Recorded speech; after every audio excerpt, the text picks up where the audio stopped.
So, did election denialism take a hit in 2022? Yes. It undoubtedly remains burnt into the minds of a lot of people in this country, and some political leaders are committed to keeping it there. At least that's my take. Joining us now is Austin Sarat, political science professor at Amherst College, who wrote the op-ed Abandoned: Trump's Election Denialism Meets 2022 Electoral Reality. Thanks very much for coming on the program. Appreciate it. All right, so what is your thesis here? I think that maybe you've shifted a little bit since you wrote your piece right after the election. Now Donald Trump has announced he's running again. Where do you see everything right now with regard to election denialism? Right. Well, I don't think there was a shift. Here's what I think. I think election denialism took a big hit in 2022, and there are three reasons I would point to. First, millions of Americans turned out to cast ballots. So if election denialism was designed to undercut the democratic process and to sap people's confidence that voting mattered, people voted with their feet. First. Second, as you noted, election denying candidates lost, and they lost in very important races. And third, and most importantly, we saw a resurrection of a wonderful American tradition, which is called the gracious concession speech. In Pennsylvania, in Wisconsin, in Michigan, in Massachusetts, candidates endorsed by the former president lost and conceded.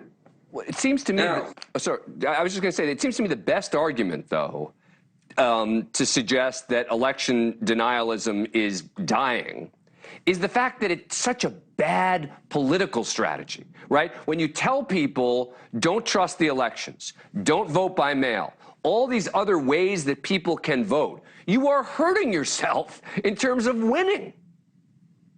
Look, that is true, but here's what I think. I think that election denialism in 2022 lost the battle, but the war is not over. And what you see in Arizona is a skirmish. It's not a national phenomenon. It's a skirmish. But there are more than 100 members of the House of Representatives, members of the Republican caucus in the House of Representatives, who are election deniers.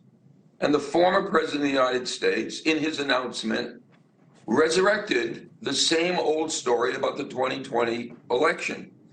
So I think there's been a lot of progress made against election denialism. What we feared was a national phenomenon in 2022 in Pennsylvania, in Michigan, in Wisconsin, and elsewhere, that losing candidates would claim election fraud. Yep. They didn't do it. Yep.